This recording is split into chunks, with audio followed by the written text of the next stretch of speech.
Well, folks, I've been gone all week. I haven't had time to read any news, keep up on anything that's going on in the world, and I'm sad to say that um, after 4 days of pretty much a full hiatus from studying world events, I come back to find that the Israelis are at it again. Yes, we've talked a lot about Israel. Everyone has. Because how could you not? They have a way of inserting themselves into everything these days. After all, October the 7th was the greatest tragedy and the darkest day in human history, or so we're told by the likes of Rabbi Barclay and other adamant American Zionists. I assume they're saying the same thing in Israel, in Hebrew, that this was the worst thing that's ever happened in world history by far.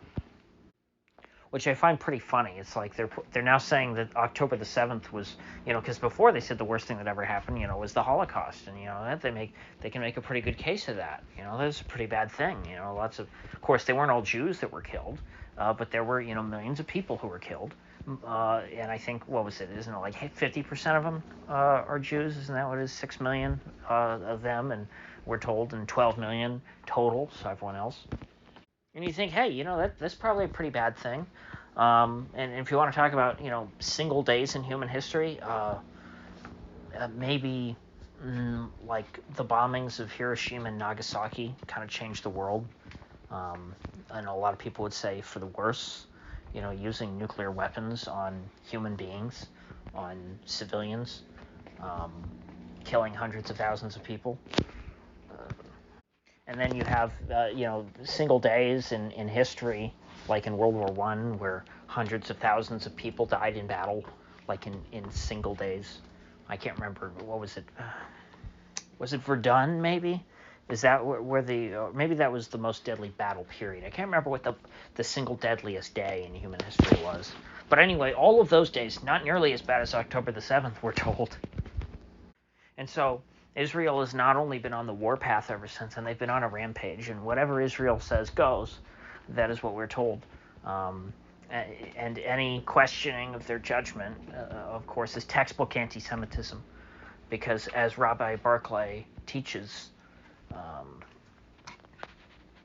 anti-Semitism equals whatever any given Jewish person doesn't want to hear. Any Jewish person can, draw the line. It's not, it's not like they even take a vote. So it is the get out of jail free card that you think it is. And so, with that in mind, I will refrain from criticizing Israel's unprovoked attack on Syria. Yes, you heard that right. With everything that's going on with Gaza and Hamas and Israel supposedly, they're under such attack from Hamas. They're fighting with them. They're just trying to, hold their ground. So we're told that's what Israel's trying to do, defend themselves. While all that is going on, surrounding Gaza, Israel has time to spend resources to send bombers all the way up to Aleppo, which is pretty far away, in Syria, a country that they are supposedly not at war with, a country which, in my lifetime, I can't remember ever attacking Israel. I'm told that perhaps back into the mists of history in the before time, like when Assad's dad was alive, so, decades ago, I guess at some point, Syria had attacked Israel or something. But in my lifetime, I just, it became a common thing for years and years, especially while the Syrian civil war was going on. Israel would just bomb Syria for seemingly no reason.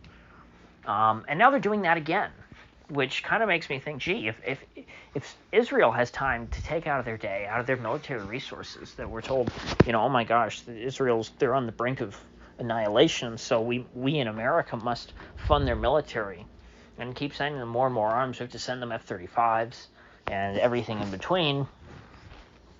The only thing that we're not sending them officially at this point are nuclear weapons.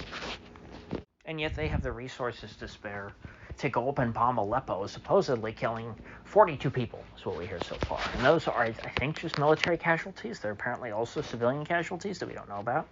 But they bombed some kind of warehouse that I guess had some weapons in it. And Israel decided that these weapons, I guess, even though they're in Aleppo, could theoretically end up in the hands of Hezbollah in Lebanon. And apparently there were six Hezbollah guys who were there, who were killed in this attack. But 36 of the people who were killed, of the soldiers killed, not counting civilians, were from, the Syrian military. After all, this seems to be a Syrian military installation, in Syria. And it's not shocking that there were Hezbollah guys in Syria, because Hezbollah helped out Syria, during their civil war against Al-Qaeda in places like Aleppo, fighting the jihadists. So it's not. I don't see what's going on here.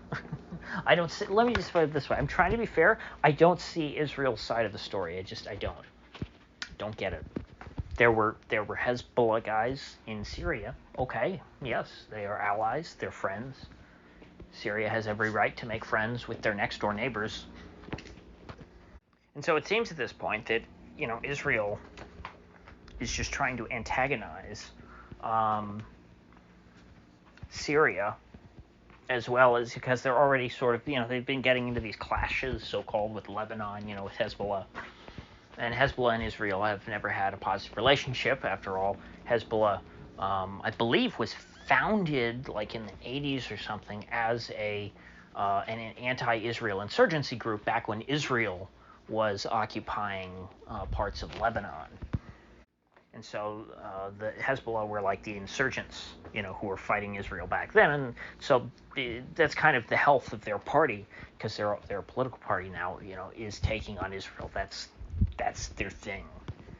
And so you would think that Israel would be concerned enough, if they've already kind of got a two-front war, even though it's not a full-scale war in the north. You would think Israel would want to de-escalate that rather than attacking poor embattled Aleppo, which suffered for so long and has been trying to rebuild for these past few years. You would think that attacking poor Idlib, kicking them while they're down, I said Idlib again, Aleppo. We don't talk about Idlib, okay? Idlib is that's a sore topic. But attacking Aleppo, antagonizing Syria when Syria has not done anything to Israel. I mean, it seems to be what Israel is doing is giving Syria every reason to help defend Lebanon if there were to be an escalation between Israel and Lebanon, and then Israel, instead of fighting a two-front war with, Hamas and Lebanon, would end up fighting additionally with Syria, which is a much bigger country.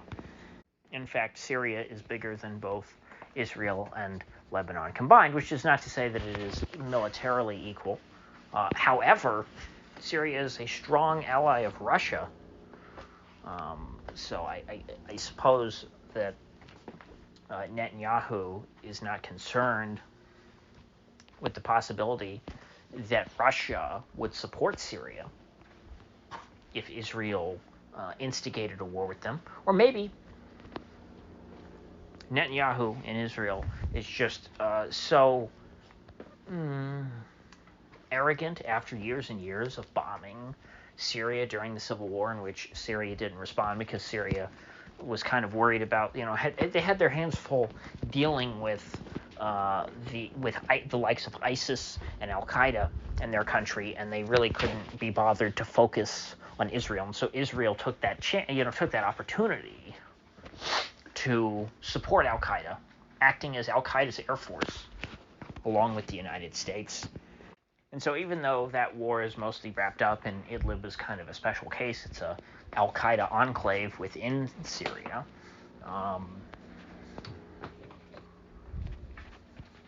I guess they've just assessed that, Assad Syria is not something to be feared, that they can just keep bombing it all they want. I don't know, personally, if I were Israel and my perspective was that I'm under attack, that I'm worried that I'm going to be destroyed, The last thing I'd be trying to do is antagonizing my neighbors, especially if I thought they were hostile towards me. I don't know, maybe that's just me. Maybe I'm the only one with common sense. Maybe the Israeli leadership is just really, really stupid, right? Could that be it? Could it just be that Netanyahu is stupid? Somehow I doubt it. Somehow I think that he knows full well what he is doing. So anyway, with that said, I will see you folks back here in the next one.